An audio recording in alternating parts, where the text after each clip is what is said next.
Hello everybody, welcome to Everest Coaching Institute. Today we will discuss class 11th economics. Chapter name is Consumers Equilibrium. इसकी हम series शुरू कर रहे हैं तो चलो शुरू करते हैं। सबसे पहले बेटा आपको ये चैप्टर पूरा समझने के बाद में पढ़ने के बाद में what you will be able to learn आपको क्या समझ आएगा, इस चैप्टर की क्या लर्निंग आउटकम्स हैं वो देखते हैं। Students will be able to understand the basic terminology related to utility. इस चैप्टर में नए वर्ड्स ने काफ़ी सारी टर्म्स यूज होंगी, जैसे यूटिलिटी है। अब यूटिलिटी क्या होती है, अब कैसे यूटिलिटी की बेसिक टर्म को कैसे आप अंडरस्टैंड करोगे और कैसे अपनी डे टू डे लाइफ में उसको रिलेट करोगे वो आपको समझ आएगा। अगर आप ऐसे करोगे तो आपको चैप्टर इजीली अंडरस्टैंड हो जाएगा, आपको दिक्कत नहीं आएगी, क्रैमिंग की जरूरत नहीं पड़ेगी, इसके कॉन्सेप्ट्स बहुत अच्छे क्लियर हो जाएंगे। Students will be able to comprehend these terms in their real lifes. यही बात बोल के मैं आप अपनी रियल लाइफ में आप यूज करोगे इन टर्म्स को तो आपको इजीली समझ आ जाएगा, चैप्टर अच्छा लगेगा। नाउ कम्स इस चैप्टर में सबसे पहले हमने क्या क्या करना है, इसकी इंट्रोडक्शन में क्या क्या है मैं आपको इंट्रोड्यूस कराती हूँ। चैप्टर में कौन कौन सी चीजें हम पढ़ेंगे। कंज्यूमर क्या होता है, यूटिलिटी क्या होती है, relation between TU and MU बहुत इंपॉर्टेंट है, पेपर में क्वेश्चन आ जाता है। Law of diminishing marginal utility ये तो है ही, इस चैप्टर में बड़ा इंपॉर्टेंट कॉन्सेप्ट है, इसके ऊपर आपको फुल फ्लेज क्वेश्चन आ जाता है। Consumer equilibrium and utility analysis, indifference curve analysis, marginal rate of substitution, budget set and consumer equilibrium and with respect to budget line। ये बेटा चैप्टर जो है इसकी कॉन्सेप्ट्स में आप ये सारी चीजें इसको अंडरस्टैंड करोगे, आपको चीजें डिटेल में मैं समझाऊंगी। इन चीजों को ध्यान से समझ लेना क्योंकि ये इनके सारी चीजों के ऊपर क्वेश्चंस आ जाते हैं। बड़ा नहीं आएगा तो छोटा आ जाएगा पर आ जाएगा। और वैसे अगर आपको ये कॉन्सेप्ट सभी समझ आ जाएंगे तो आगे आपको चैप्टर इकोनॉमिक्स आगे आपको इजी लगेगी। तो पहले सबसे पहली चीज हमने जो पढ़नी है वो कुछ there are some basic terms which are related to this chapter और दिस लेक्चर, तो हम वो शुरू करते हैं। सबसे पहली बात आती है हमारी कंज्यूमर की।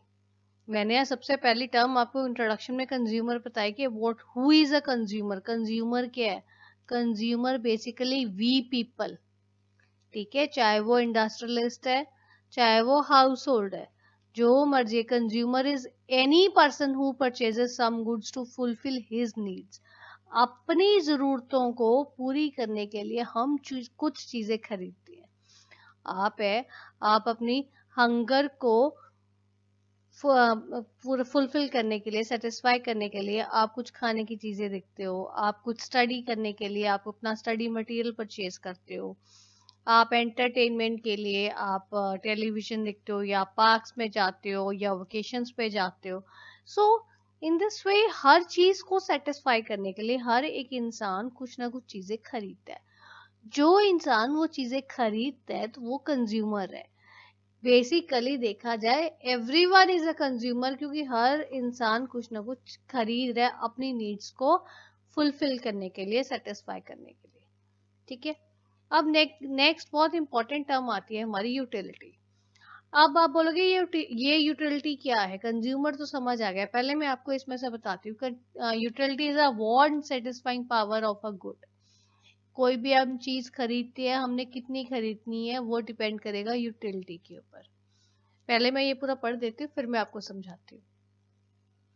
It is assumed to be measured in terms of cardinal numbers such as 1, 2, 3, 4, etc. These numbers are called utils or units of utility. अब ये बेटा देखो जो यूटिलिटी क्या है, यूटिलिटी क्या कह रहा है, want satisfying power of a good. Now for example, अब आपने ऑरेंजेस लेने हैं या you can say you want to buy bananas. Bananas में देती हूँ, वो ज़्यादा इजी एग्जांपल है आपको समझ आने के लिए। बनानास आपको डजन्स में मिलते हैं, ठीक है। आपने अपनी हंगर को सेटिस्फाई करना है, you want to eat bananas. अब आपने देखना है आपने कितने बनानास खाना है, 1 2 3 4 5 6, डिपेंड्स एंड सो ऑन। सो आपने कितने बनानास लेने हैं, कितने बनानास आपने कंज्यूम करने हैं कि आपकी हंगर सेटिस्फाई हो जाएगी। अब ये देखो, ये जो हमने नंबर ऑफ क्वांटिटी हमने कितनी लेनी है, कंज्यूम करनी है, उसको हम नंबर्स में एक्सप्रेस करते हैं 1 2 3 4। ये यूटिलिटी है, इसको हम यूटिल्स बोलते हैं। 1 यूटिल, 2 यूटिल, 3 यूटिल, 4 यूटिल। ठीक है। अब देखो, अब जैसे आपको भूख लगी, you want to have some food, आपने चपातीस खानी है। आप चपातीस आपने कितनी खानी है? अगर आप वन वन चपाती खाते हो, मीन्स 1 यूटिल ऑफ चपाती, एक 1 यूनिट खाते हो, तो आपकी थोड़ी सी हंगर सेटिस्फाई होगी। 1 और खाते हो, कंज्यूम करते हो, तो आपकी थोड़ी और सेटिस्फाई होती है। 3 खाते हो और सेटिस्फाई होती है। मान लो अगर आपको और भूख लगी, आप 4 खाते हो, आपकी और सेटिस्फाई होती है। एक स्टेज आती है जिस स्टेज पे आपकी हंगर एकदम से सेटिस्फाई हो जाती है, आपकी अगर आप और कंज्यूम करते हो तो आपकी ओवर ईटिंग हो जाती है। सो ये it depends upon from person to person कि आपकी कितनी आपने यूटिल्स में आपने वो चीज कंज्यूम करनी है। ठीक है, इसका कोई हार्ड स्टिक नहीं है। अगर मैं बोलूं कि मेरे को 4 चपातीस में मेरी हंगर सेटिस्फाई हो जाती है, ये कोई जरूरी नहीं है कि बीन्स की भी या आपकी भी उतनी चपाती से होगी। हो सकता है आप 2 खाते हो सकता है आप 5 खाते हो, डिपेंड्स। ठीक है ना, ये मैं सिर्फ आपको एग्जांपल दिए। It varies from person to person. इसका कोई हार्ड स्टिक रूल नहीं है कि इतनी यूटिलिटी ही होगी। ठीक है, तो ये हमारा यूटिलिटी का बेसिक टर्म, यूटिलिटी होती क्या है। Then comes total utility. अब टोटल यूटिलिटी की आगे टाइप्स है total utility and marginal utility. Total utility क्या होती है? टोटल का मतलब क्या है? सम ऑफ ऑल। मीन्स आप जितने आपकी हैं यूटिलिटीज हैं, उन सबको अगर आप ऐड कर दोगे, you will get total utility. Total utility is the sum total utility derived from the consumption of all units of commodity. सबको आप ऐड कर दोगे तो टोटल यूटिलिटी आ जाएगी। And next comes marginal utility, जिसको हम डिनोट करते हैं एमयू से। ये ध्यान रखना, टीयू और एमयू कैपिटली चलते हैं। Marginal utility refers to additional unit on account of consumption of an additional unit of a commodity. ये क्या कह रहा है कि मार्जिनल यूटिलिटी क्या होती है? मार्जिनल यूटिलिटी एक और अगर आप यूनिट कंज्यूम करते हो उस चीज का, गुड का, तो उससे जो आपको सेटिस्फेक्शन मिलती है उसको हम बोलते हैं मार्जिनल यूटिलिटी। फॉर एग्जाम्पल, पहले आपने 1 यूटिल कंज्यूम किया, फिर जब आपने एक और लिया, 1 से आप 2 पे गए, तो वो जो आपका है मार्जिनल यूटिलिटी वो है। ऐसे ही अगर आपको आ जाता है nth टर्म का मार्जिनल यूटिलिटी निकालना, मैं nth टर्म का आप कैसे निकालोगे? Total unit of nth term minus total unit of n minus 1 term. ये बेटा बहुत इंपॉर्टेंट आपका फॉर्मूला है, जो आपको पेपर में क्वेश्चंस आते हैं उनमें निकालने के लिए आएगा। जब मैं आपको आगे टोटल यूटिलिटी और मार्जिनल यूटिलिटी में रिलेशन करवाऊंगी अभी, तो उसमें मैं आपको एग्जाम्पल के साथ टोटल यूटिलिटी आपको दी होगी, तो आप कैसे मार्जिनल यूटिलिटी को निकालते हो हम वो डिस्कस करेंगे। ठीक है बेटा? बेटा अभी तक हमने total utility and marginal utility का हमने किया कि बेसिक्स किए कि व्हाट की कहते क्या हैं हम इनको, what is total utility and what is marginal utility. अब नेक्स्ट क्वेश्चन आता है बहुत इंपॉर्टेंट, आप लोगों के भी माइंड में आया होगा कि in total utility and marginal utility में क्या रिलेशन है। तो ये आपको एग्जाम में 3 मार्क्स का क्वेश्चन भी आ जाता है, तो इसको ध्यान से समझ लो। अब ये देखो, मैं आपको ये चीज ना एक एग्जाम्पल से समझा रही हूँ, जो आपको ऊपर आपको कॉन्सेप्ट क्लियर भी हो जाएगा कि मीनिंग क्या है total utility and marginal utility का, और इन दोनों में रिलेशन भी इजीली समझ आएगा, और आपको कैलकुलेशन भी समझ आएगी मार्जिनल यूटिलिटी की टोटल यूटिलिटी से कैसे निकालते हैं। ये देखो, जैसे ये हमारे पास एक टेबल है, आपको consumption of goods x units दे रखा है, 0 1 2 3 4 5। टोटल यूनिट्स यूटिलिटी आप कह सकते हो, total utility of x units 0 अगर आप कंज्यूम करते हो तो कितना 0 आती है TU।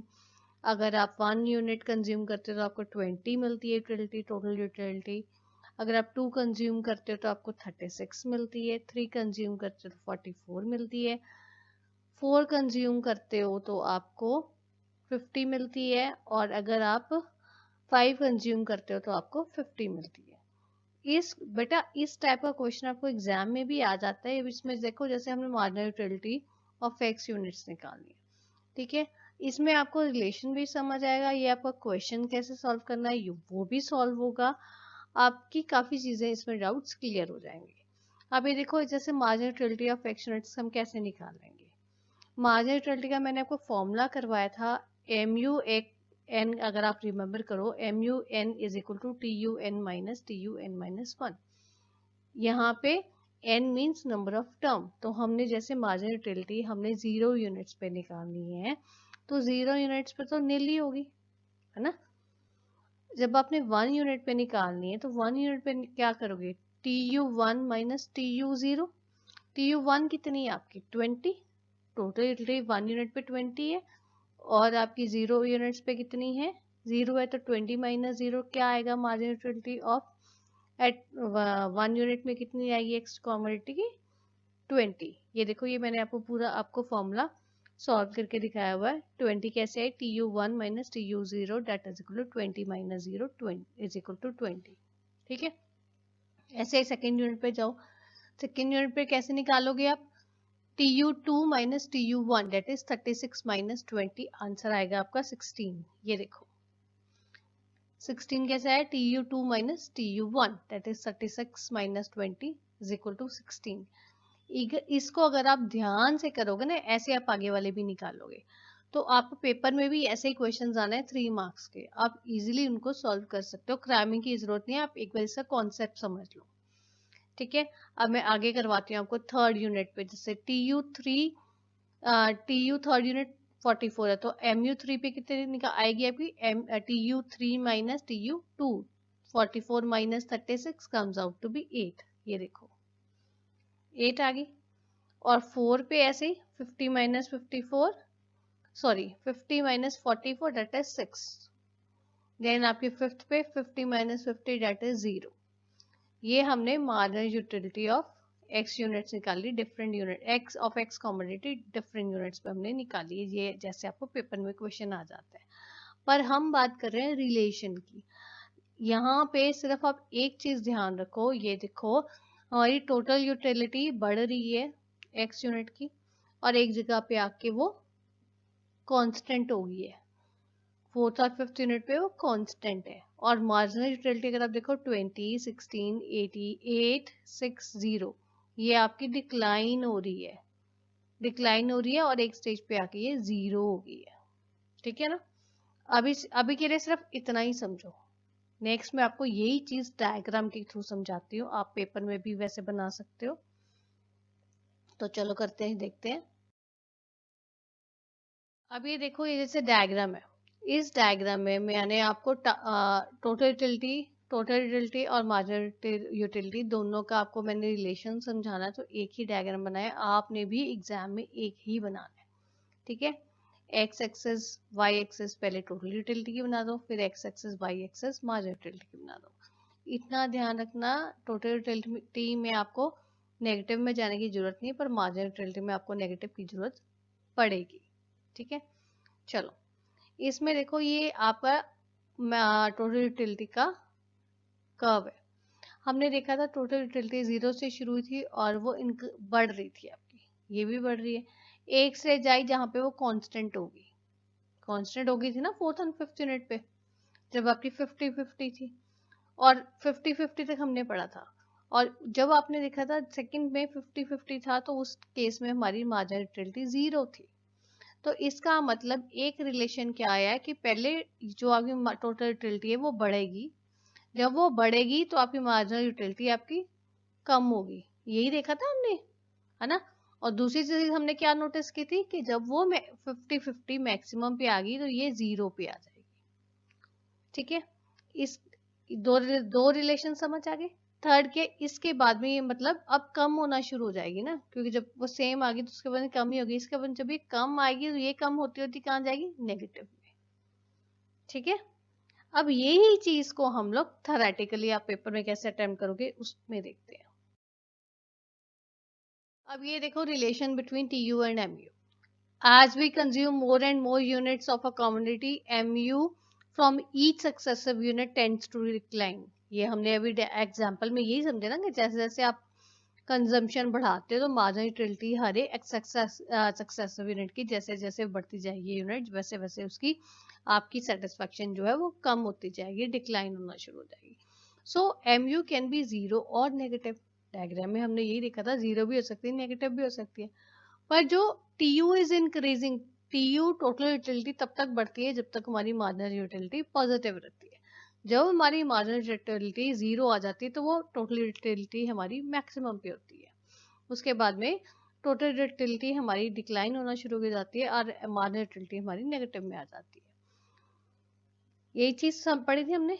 Total utility is maximum when marginal utility is zero and total utility starts decreasing when marginal utility becomes negative, and total utility is summation of marginal utility। ये चीज ध्यान रखना, याद रखना कि टोटल यूटिलिटी जो है वो आप मार्जिनल यूटिलिटी से भी डिराइव कर सकते हो। अगर आप सबको ऐड कर दोगे मार्जिनल यूटिलिटी को, आपकी टोटल यूटिलिटी निकल आएगी। ठीक है बेटा, तो ये आपका रिलेशन है TU एंड MU में। इसको ध्यान से करना क्योंकि ये आगे जब हम लॉ पढ़ेंगे डिमिनिशिंग मार्जिनल यूटिलिटी का उसमें भी ये चीज काम आएगी। ओके बच्चे, अभी तक हमने बेटा डिस्कस किया relationship between total utility and marginal utility, वो मैंने आपको समझाया पूरा। अब आ रही आती है हमारी law of diminishing marginal utility में। बच्चे आपको जो मैंने अभी रिलेशन समझाया है total utility and marginal utility में, वही बेस लेके आपने चलना है। अगर आपको वो क्लियरली समझ आ गया तो ये आपको लॉ बहुत इजीली समझ आ जाएगा, क्योंकि वही हमने इसमें करना है आगे। तो चलो शुरू करते हैं। अब पहले देखो law of diminishing marginal utility होता क्या है। It basically states that as more and more of units of a commodity are consumed, marginal utility from each and every successive unit tends to decline। ये हमने अभी marginal utility में हमने पढ़ा था ना, जैसे जैसे आप ज़्यादा कंज्यूम करते हो यूनिट्स को वैसे वैसे आपकी जो सेटिस्फेक्शन है वो कम होनी शुरू हो जाती है। सो ये लॉ जो है डिमिनिशिंग मार्जिनल यूटिलिटी का ये क्या कहता है, ये बेसिकली यही कहता है कि जैसे जैसे हम यूनिट्स हम ज़्यादा कंज्यूम करते हैं, हर एक एक्स्ट्रा यूनिट कंज्यूम करने से मार्जिनल यूटिलिटी जो है कम होनी शुरू हो जाती है। इस लॉ को हम, इसके दो नाम और भी हैं, इनमें से कोई भी एक नाम आ जाए तो आपने डरना नहीं है, घबराना नहीं है। इट मींस आपसे law of diminishing marginal utility ही पूछा गया है। इसके जो और नाम है वो क्या है, फंडामेंटल लॉ ऑफ सेटिस्फेक्शन और फंडामेंटल साइकोलॉजिकल लॉ। ठीक है, ये फंडामेंटल लॉ ऑफ सेटिस्फेक्शन है या फंडामेंटल साइकोलॉजिकल लॉ या law of diminishing marginal utility, ये तीनों एक ही लॉ है। इसका जो डायग्राम एक्सप्लेन्स दिस लॉ, जो हमने डायग्राम पहले बनाया था वही डायग्राम अब है और आपको प्रॉपरली ये एक्सप्लेन करेगा। अब ये देखो diagram clearly shows that marginal utility starts declining as consumption increases. अभी आपने जो TU एंड MU का हमने रिलेशन किया था, तब आपने किया था जैसे जैसे TU में आप एक्स्ट्रा यूनिट लेना शुरू कर रहे हो वैसे वैसे आपकी मार्जिनल यूटिलिटी कम होना शुरू हो रही है। जैसे जैसे TU बढ़ती है वैसे वैसे MU आपकी डिक्लाइन होती है। When MU diminishes, TU tends to increase only at a diminishing rate। जब वो डिमिनिशिंग कम होना शुरू हो जाती है MU, तो TU इंक्रीज होती है, पर वो आपकी जो है डिमिनिशिंग रेट पे इंक्रीज होती है। ठीक है, two basic assumptions of the law are only same units of the commodity are consumed। ये देखो same units of a commodity are consume का मतलब क्या है कि जैसे एग्जांपल है इसमें, अगर आप बात कर रहे हो टी कप्स की, कि कप ऑफ टी की, तो ये नहीं है कि पहला यूनिट में हमने कप ऑफ टी पी लिया, उसके बाद में आपने स्पून से पी ली या आपने ग्लास से पी ली या आपने कटोरी से पी ली। नॉट लाइक दिस, वही स्टैंडर्ड कप रहेगा आपका हर यूनिट के लिए। ठीक है, दूसरी है assumption, consumption of a commodity is continuous. Continuous means ऐसा नहीं कि आपने 1 यूनिट आज कंज्यूम कर लिया, 1 यूनिट आपने कल कंज्यूम कर लिया, 1 यूनिट आपने परसों कंज्यूम कर लिया। Not like this. आपने कंटिन्यूस अभी ही कंज्यूम करनी है यूनिट्स, नॉट मतलब ब्रेक्स में नहीं कंज्यूम करनी है। ठीक है, तो ये आपकी 2 बेसिक एजम्पशंस हैं लॉ की। अब ये देखो, लॉ का हमने आ रहा है वही डायग्राम है। टोटल यूटिलिटी जो है आपकी, पहले जो आपकी टोटल यूटिलिटी है वो हमारी जे इंक्रीज हो रही है। जब ये इंक्रीज हो रही है तो वो डिक्रीज हो रही है। जब ये डिक्रीज हो रही है पहले, फिर ये आपकी इंक्रीज हो रही है। जब ये मैक्सिमम पहुंच जाती है तो एम यू आपकी नेगेटिव हो, जीरो पे आ जाती है। उसके बाद में जब ये डिक्लाइन होना शुरू कर देती है तो एम यू आपका नेगेटिव हो जाती है। ठीक है, सो ये बेसिकली आपका law of diminishing marginal utility है। ठीक है बेटा, अब हमने बेटा law of diminishing marginal utility detail में डिस्कस कर लिया है। तो अब की बारी आती है हमारी consumer equilibrium and utility analysis की, कि वो क्या होता है। अब एक कंज्यूमर, आपको पता है consumer who is a person who purchases goods for his satisfaction. कोई भी इंसान जो अपनी इच्छाओं को पूरी करने के लिए चीज खरीदता है उसको हम कंज्यूमर कहते हैं। अब ये बात आती है कि कंज्यूमर कब इक्विलिब्रियम में होगा। कंज्यूमर भी तो अब कभी इक्विलिब्रियम में होगा ना, जब वो सेटिस्फाई होगा। वो तब होता है when a person plans his expenditure on different goods and services in such a manner that he maximizes his maximum satisfaction with his given income and market prices। अब देखो, एक कंज्यूमर है, उसके पास जितनी उसकी इनकम है, उसने अपनी इनकम बहुत सारी चीजों के ऊपर लगानी है। Different type of goods and services उसने परचेज करनी है, उसे अपनी सेविंग्स भी करनी है, उसने इन्वेस्टमेंट भी करनी है, बहुत सारे काम करने हैं। तो वो उसको जितनी उसने, हम यहाँ पे बात सिर्फ गुड्स की और सर्विसेज की परचेज की बात कर रहे हैं। जो उसने पैसा उसने निकाला हुआ अपनी इनकम में से कि ही wants to spend on goods and services, वो तो वहां पे वो उसी मैक्सिमम सेटिस्फेक्शन तब कब होगी। ऑब्वियसली वो तब होगी जब वो सारी चीजें इस हिसाब से खरीदे कि उसकी जो इनकम उसने निकाली हुई सोची हुई है वो सारी इनकम अगर उसके ऊपर लग भी जाए और जो मार्केट प्राइसेस उसको सूट भी करे, मतलब उसकी इनकम कम ना हो और प्राइसेस भी गुड्स के बहुत ज्यादा ना हो, तब उसको वो इक्विलिब्रियम में वो आएगा। अब ये देखो, यहाँ पे हम इकोनॉमिक्स में हम जो पढ़ रहे हैं ये, इसमें पहले हम with respect to one commodity equilibrium देखेंगे and with respect to two commodities देखेंगे। तो पहली बारी आती है वन कमोडिटी। अब वन कमोडिटी के केस में सबसे पहले मैं आपको एक बात बताना चाहूंगी कि जब भी किसी कंज्यूमर ने कोई कमोडिटी या कोई प्रोडक्ट उसने खरीदना है तो उसके ऊपर जो वो किन चीजों के ऊपर डिपेंड करता है। आप भी मार्केट जाते हो ना कोई चीज खरीदने के लिए, तो आप ऐसे थोड़ा ना उठा के ले आते हो। देखते हो ना, आपके पेरेंट्स जाते हैं मार्केट चीज लेने के लिए तो वो बहुत सारी चीजें देखते हैं। तो मेन कौन सी चीजें आती हैं? पहली, प्राइस ऑफ द कमोडिटी, कि जो आपने प्रोडक्ट की बात कर रहे हो, गुड की बात कर रहे हो, उसका प्राइस क्या है। दूसरी, marginal utility of the commodity, कि वो प्रोडक्ट को लेके, वो कमोडिटी को खरीद के आपको कितनी सेटिस्फेक्शन मिलेगी, मार्जिनल यूटिलिटी आप कितनी अचीव करोगे। देन का मार्जिनल यूटिलिटी ऑफ मनी, कि जो हमने पैसा उसके ऊपर लगाना है उससे हमारे को कितनी उसकी मार्जिनल यूटिलिटी है। ये तीन चीजें हम देखते हैं कि जो हम पैसा उसके ऊपर लगा रहे हैं सेटिस्फाई हो रहे हैं हम उससे। मेन ये तीन चीजें हैं जो हमें हमने एक कोई चीज खरीदनी होती है। अब इन तीन चीजों को दिमाग में रख के हम आगे करेंगे। अब देखो, एक कमोडिटी को खरीदने के केस की हम बात करें, कंज्यूमर कब स्ट्राइक करता है इक्विलिब्रियम में? Consumer strikes its equilibrium when the price of a commodity is just equal to marginal utility of commodity X divided by marginal utility of money। वो क्या कह रहा है कि कंज्यूमर तब आपका इक्विलिब्रियम में आएगा एक कमोडिटी के केस में जब वो जितना पैसा उसके ऊपर लगाएगा, जितने रुपीस की वो प्राइस की वो कमोडिटी है, वो बिल्कुल बराबर होगी किसके बराबर? जितनी मार्जिनल यूटिलिटी आपकी कमोडिटी प्रोडक्ट से आपको मिल रही है और डिवाइडेड बाय जितनी मार्जिनल यूटिलिटी आपकी मनी की है। मैंने आपको यही तीन चीजें पहले बोली ना, price of the commodity, marginal utility of the product और and marginal utility of the money.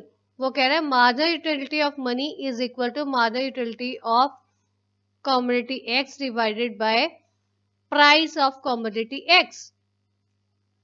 तब आपकी मार्जिनल यूटिलिटी आएगी।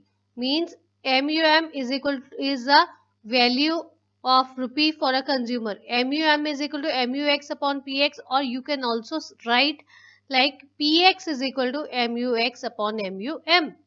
जो आपको मैंने लिटरेचर में लिखा है उसको आप ऐसे लिख सकते हो, PX is equal to MUX upon MUM. यहाँ पे मैंने आपको प्रॉपर फॉर्मूला दिया है, ये मैंने आपको फॉर्मूला इसलिए लिख के दिया है कि आपको आगे जो है टू कमोडिटीज के केस में आपको ये चीज समझ आ जाएगी।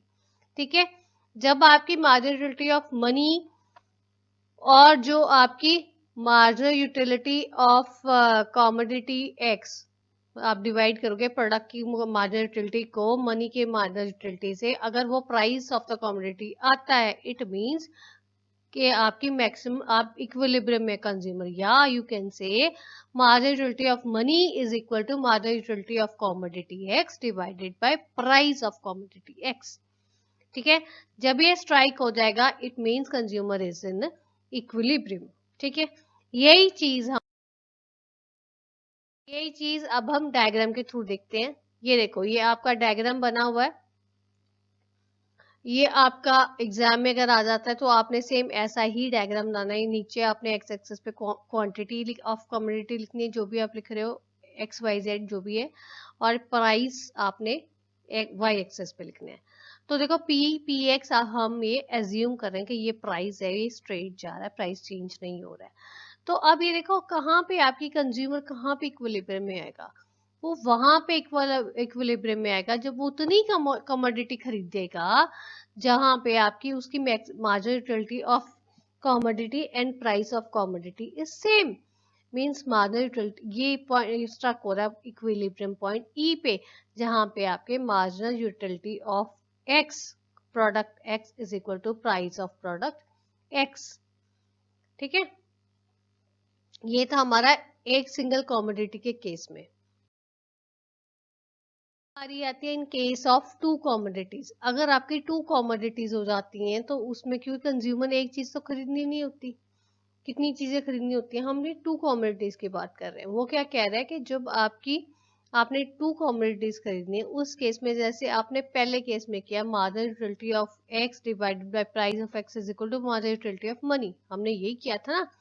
इस चीज को अगर आप निकाल दो MUX upon PX is equal to MU, हमने यही किया था। अगर आप दो कमोडिटीज लोगे, अगर आप X को छोड़ दो Y को लोगे तब भी यही होना चाहिए। इट मीन्स टू कमोडिटीज के केस में MUX upon PX is equal to MUY upon PY is equal to MUM। ठीक है, दोनों कमोडिटीज पे आप जो खर्च कर रहे हो मार्जिनल यूटिलिटी जो आपकी आ रही है प्रोडक्ट्स को खरीद के divided by their prices that should be equal to the marginal utility of money। ठीक है बेटा, हमने इसके जो आपका चैप्टर कंज्यूमर इक्विलिब्रियम उसमें यूटिलिटी हमने डिस्कस कर लिए। तो अब बारी आती है इंडिफरेंस कर्व की, कि व्हाट इज इंडिफरेंस कर्व, जिसको हम कैपिटल C IC से हम डिनोट भी करते हैं। ठीक है, तो ये इंडिफरेंस कर्व एनालिसिस अब हम डिस्कस करते हैं डिटेल में। अब चलो जी, अब बात आती है होता क्या है indifference curve, what is indifference curve. ये क्वेश्चन पेपर में आ जाता है, आपको पता होना चाहिए। तो पहले हम इसको थ्योरेटिकली थोड़ा देखते हैं होता क्या है इंडिफरेंस कर्व, जिसको हम IC से डिनोट करते हैं। वो बेसिकली क्या है, हम देखो बेटा इकोनॉमिक्स में अभी हम टू प्रोडक्ट्स की बात करते हैं कि टू कमोडिटीज हमने बनानी है जो हमारे पास अवेलेबल रिसोर्सेज हैं और उनको हमने फुली यूटिलाइज करके एफिशिएंटली हमने उनको बनाना है। तो और जो कंज्यूमर है वो फुली सेटिस्फाई होना चाहिए, उसको मतलब पूरा होना चाहिए कि मेरे पैसे पूरे वसूल हो गए। तो उस केस में अब जो कंज्यूमर है हमारा, कंज्यूमर ने सिर्फ एक प्रोडक्ट तो खरीदना नहीं है, उसने मल्टीपल प्रोडक्ट्स खरीदने होते हैं अपनी गिवन इनकम के साथ। पर अब यहाँ पे जो हम बात करेंगे, हमने सिर्फ टू प्रोडक्ट्स की बात करनी है, हम ज्यादा की बात नहीं करें कि हम एज्यूम करें कि कंज्यूमर ने अपनी सारी इनकम जो है वो टू प्रोडक्ट्स के ऊपर यूज करना है। लगानी है, और वो 2 प्रोडक्ट्स उन्होंने ऐसे कंज्यूमर ने खरीदने हैं कि उसको मैक्सिमम सेटिस्फेक्शन हो जाए in terms of money, in terms of utility. Means जो चीज़ खरीदी है उससे भी उसको सेटिस्फेक्शन होनी चाहिए कि मैंने ये इतने पैसे में अपनी चीज़ जो है वो वर्थवाइल खरीदी है, और उससे मेरे को उसका मैंने पूरा उसका पैसा वसूल कर लिया, राइट। तो इंडिफरेंस कर्व बेसिकली आपको क्या कहता है, वो एक डायग्रामेटिक रिप्रेजेंटेशन होती है। अब वो किस चीज की diagrammatic representation, when we are talking about two commodities, जब हम बात कर रहे हैं कि कंज्यूमर ने अपना पैसा पूरा 2 कमोडिटीज के ऊपर लगाना है, तो हमने वो डिफरेंट कॉम्बिनेशन आते हैं कि कौन से कॉम्बिनेशन में इंसान कंज्यूमर जो है वो खरीद सकता है। अब ये तो नहीं है कि कंज्यूमर ने 10 units of one product and 12 units of second product ही खरीदनी है।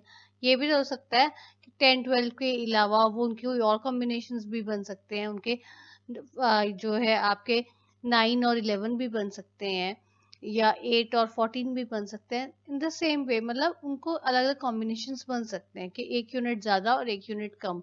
अब हमने देखने हैं कि वो कैसे अपनी मनी को वो यूज कर रहे हैं, कि वो डिफरेंट कॉम्बिनेशंस वो ले रहे हैं ताकि उनको मैक्सिमम सेटिस्फैक्शन हो जाए, ठीक है। तो वो जो आपके डिफरेंट कॉम्बिनेशंस आएंगे उनके हिसाब से आपका जो है वो उनको अगर हम प्लॉट करेंगे एक ग्राफ पेपर के ऊपर, और जो हमारे कर्व बनेगी डिफरेंट कॉम्बिनेशन से, उसको हम इंडिफरेंस कर्व कहते हैं, right?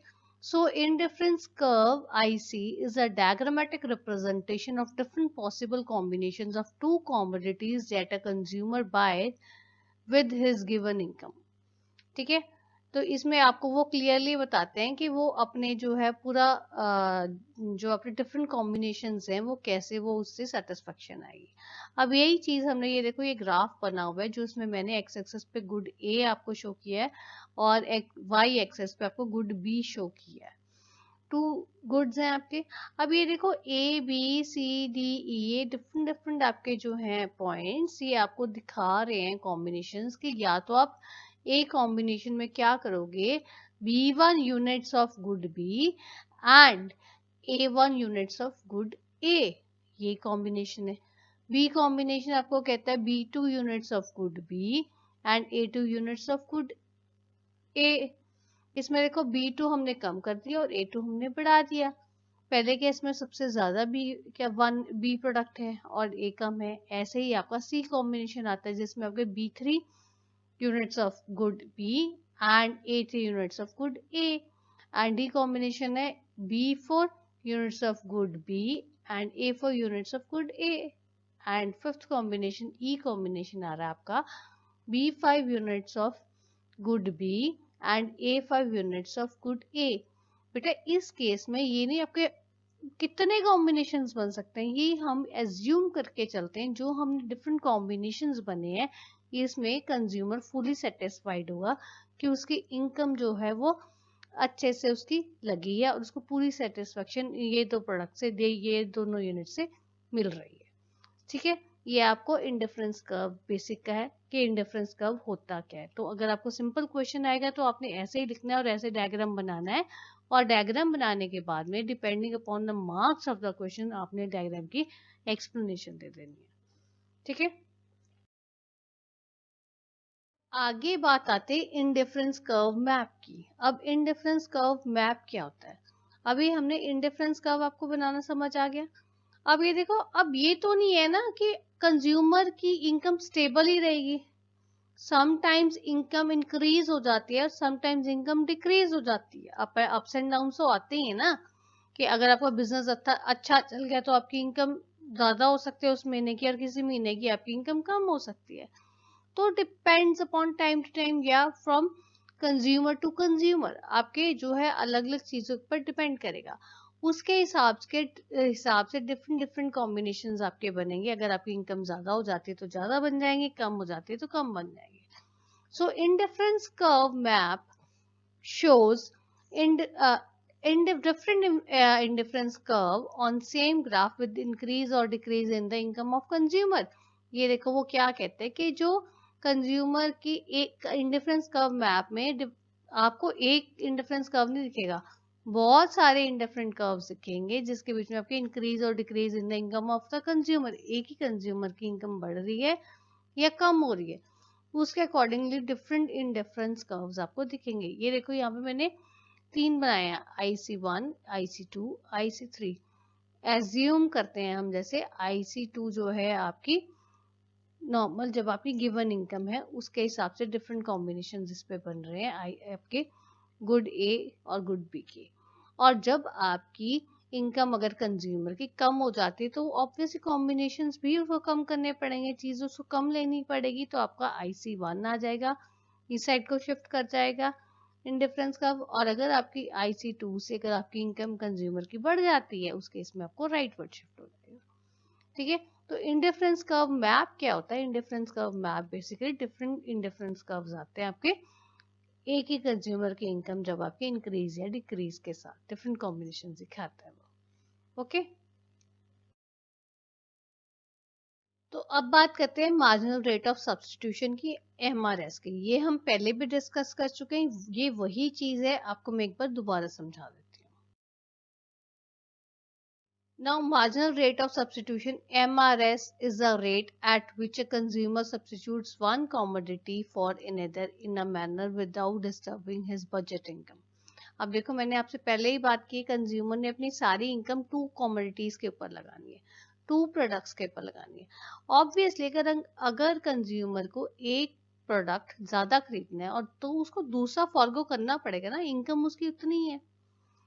तो अब मार्जिनल रेट ऑफ सब्स्टिट्यूशन क्या कहता है कि कितना उसने फॉरगो किया है कुछ लेने के लिए, mean minus delta Y upon delta X. Delta Y आपका क्या शो कर रहा है कि जो आपने कितना फॉरगो किया है, कितना आपने जो आपने, अब मान लो आपने एक्स कॉमोडिटी के यूनिट्स आपने और बनाने हैं, तो वाई यूनिट के कितने यूनिट्स आपने कॉमोडिटी के कितने यूनिट्स आपने सेक्रीफाइस किए हैं, वो चेंज इन वाई, ठीक है, उस कॉमोडिटी का आ जाएगा, इसलिए वो माइनस में है, divided by delta X. Delta x means कितने आपने गेन किया, एक चीज को गेन करने के लिए कितना आपको लूज करना पड़ता है, उस चीज को हम बोलते हैं marginal rate of substitution, that is denoted by delta Y upon delta x.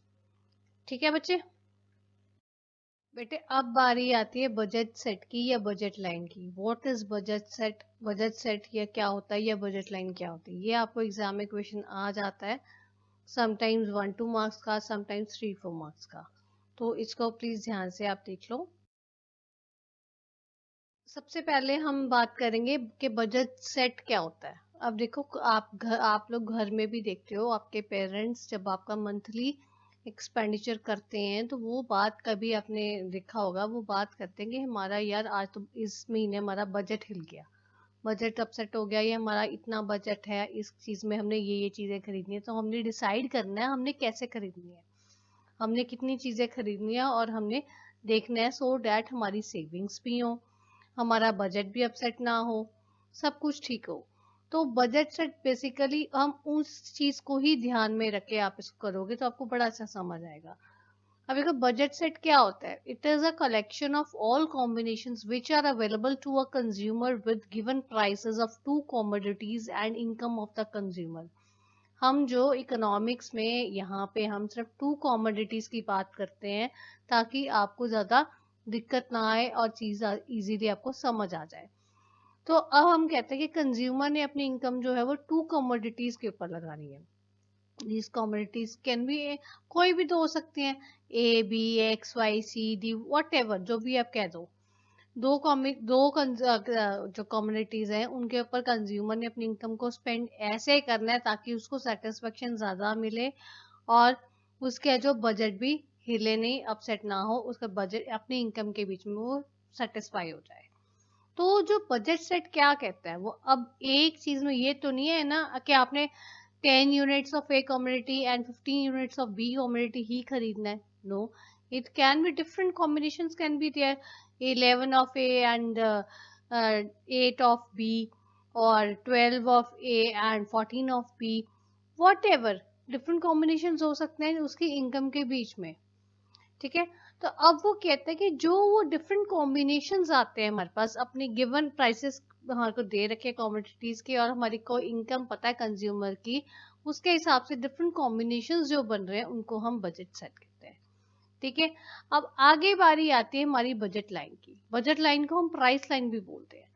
तो अब ये जो अपने बजट सेट अभी हमने डिस्कस किया है, इसी को अगर आप ग्राफिकली उसको प्रेजेंट कर दो, तो उस ग्राफ पेपर में उसको बना दो, तो उसको आप बजट लाइन कहते हैं। अब ये देखो, मैंने आपको समझाने के लिए ये प्राइस लाइन या बजट लाइन ड्रॉ करके रखी है। आपको अगर एग्जाम में आता है तो आपने यही बनाना है, पर यहाँ पे मैं आपको इसके बीच में और चीजें भी बता रही हूँ। ठीक है, अब ये देखो, ये एक बजट लाइन है, या ये एक्स एक्सिस पे पी क्यू जो है वो हमारी बजट लाइन है, या हमारी प्राइस लाइन है। ठीक है, बजट लाइन या प्राइस लाइन कौन सी है? पी क्यू है। अब ये देखो, अब आप मुझे बोलोगे ma'am Y P Q is known as a budget line और प्राइस लाइन, क्यों कहते हैं हम इसको? बेटे वो आपको पेपर में क्वेश्चन भी आ जाता है, कई बार डायरेक्टली भी आ जाता है या समटाइम्स इनडायरेक्ट भी आ जाता है। तो ये चीज समझ लो कि क्यों कहते हैं हम इसको बजट लाइन या प्राइस लाइन। ये पी क्यू जो है वो बजट लाइन या प्राइस लाइन इसलिए कहा जाता है क्योंकि हम जो ये बजट लाइन बना रहे हैं, बेसिकली हमने 2 कमोडिटीज की बनाई है, ए एंड बी की। अब ये पी क्यू ऐसी एक लाइन है जिसमें डिफरेंट कॉम्बिनेशंस ऑफ 2 कमोडिटीज बता रखे हैं। अब ये आपके जो आपकी बजट लाइन है, ये देखो, एक वाई एक्सेस से शुरू हो रही है और एक्स एक्सेस पे खत्म हो रही है, दोनों एक्सेस को टच कर रही है। इट मींस एक पॉइंट पे, अब जो ये हम पी पॉइंट लेते हैं पहले, पी पॉइंट ऐसा है जहां पे जो है आपकी, ये देखो, गुड ए की कमोडिटीज तो ओपी है, इतने सारे यूनिट्स वो खरीद रहा है, पर गुड बी कुछ भी नहीं खरीद रहा वो, है ना? गुड बी की कुछ भी कॉम्बिनेशन, गुड बी, सॉरी ये मैंने गलत बोल दिया, गुड बी वो ओपी यूनिट्स खरीद रहे हैं, पर गुड ए की जो है आपकी कुछ भी यूनिट्स वो नहीं खरीद रहे हैं। ठीक है, सिर्फ एक ही गुड खरीद रहे हैं, और मींस अगर OP units of good B खरीदते हैं and 0 units of good A खरीदते हैं, तो उनके बजट फ्रेंडली आ जाता है, बजट में हो जाता है। और ये देखो, क्यू एक ऐसा पॉइंट है जहां पे वो O Q units of good A खरीदेंगे and 0 units of good B खरीदते हैं। ठीक है, तो ये बजट लाइन ऐसी है जो ऐसे शुरू होती है और ऐसे खत्म होती है, जहां पे एक पॉइंट ऐसा आता है एक के, जहां पे एक यूनिट, एक कॉमोडिटी के आप मैक्सिमम यूनिट्स खरीद सकते हो और दूसरे यूनिट कॉमोडिटी के आप 0 यूनिट्स खरीदते हो। और इसके बीच में पी क्यू के बीच में जो ये लाइन है, यहाँ पे कोई भी पॉइंट ले लो, एनी पॉइंट कहीं पे भी ले लो, लेट इट बी हेयर, ये हेयर, हेयर, हेयर, ये हेयर, कहीं पे भी ले लो, पी क्यू लाइन में कहीं पे भी पॉइंट देते हो तो वो सारे आपके जो है बजट सेट में या बजट लाइन में आ जाता है, जो आपकी पॉकेट फ्रेंडली हो रहे हैं, जिसमें आप कॉम्बिनेशन अलग अलग बना सकते हो, आ जाएंगे आपके गुड ए बी के और गुड ए के डिफरेंट, आपकी टू कॉम्बिनेटर्स के डिफरेंट कॉम्बिनेशंस आ जाएंगे। दो एक्सट्रीम कॉम्बिनेशंस मैंने आपको बता दिए, जहां पे आपके गुड बी का कोई यूनिट नहीं है या आपके गुड ए का कोई यूनिट नहीं है, और मैक्सिमम यूनिट्स गुड बी का या गुड ए का उसमें आ रहा है, इसलिए इसको हम प्राइस लाइन या बजट लाइन कहते हैं।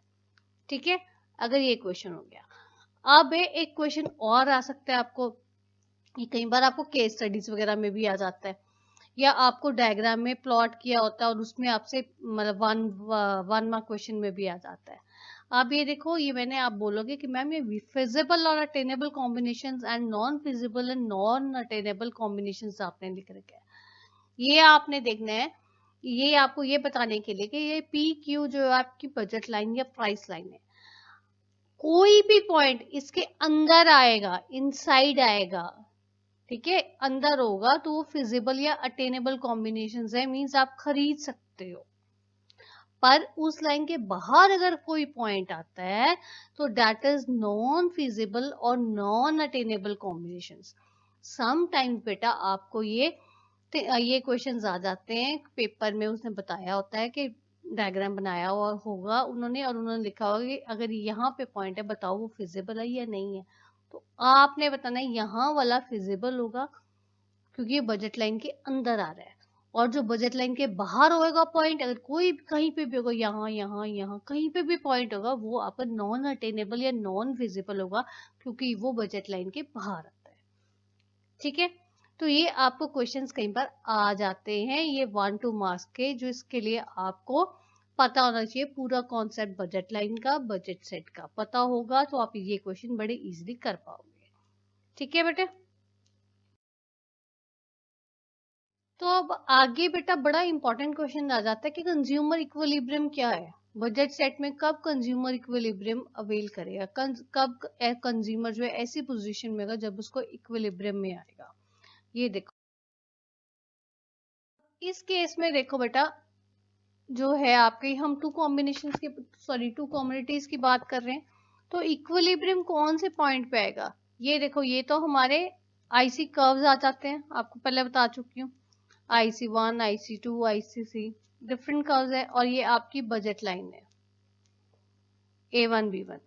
ठीक है, ये आपकी बजट लाइन दे रखी है। अब जहां पे आपका आईसी कर्व जो है वो बजट लाइन के साथ मीट करेगा, उस पॉइंट को हम बोलेंगे कंज्यूमर इज इन इक्विलिब्रियम, और यू कैन से कि बजट लाइन इज, ये we can say budget line is tangent to IC. देखा जाए, आप लोगों को पता है ना, ये आपकी आईसी कर्व है जो IC3 है, इसकी टेंजेंट ही बन रही है ना A1 B1। ये जो टेंजेंट बनेगी, जिस पॉइंट पे वो मीट करेगी, ये पॉइंट ऐसा होगा, ये L पॉइंट ऐसा है जिसको हम इक्विलिब्रियम बोलेंगे, consumer is in equilibrium. Means consumer जो है पूरी मैक्सिमम सेटिस्फेक्शन अटेन कर रहा है। OA units, OA1 units of good A and OB1 units of good B खरीद के, जहाँ पे उसकी वो पॉइंट पे जहाँ पे उसकी indifference curve is tangent to the budget line, तो this is a point of equilibrium. ये भी आपको क्वेश्चन में आ जाता है कई बार पेपर में, तो इसमें आपको डायग्राम भी बनाना पड़ेगा, और थोड़ी सी नीचे डायग्राम को एक्सप्लेन अपनी लैंग्वेज में आप करोगे तो आपको अच्छे मार्क्स मिल जाएंगे। ठीक है बेटा, so this is all about today's video. If you find any difficulty, you are most welcome to give your feedback in the comment box. Thanks for watching.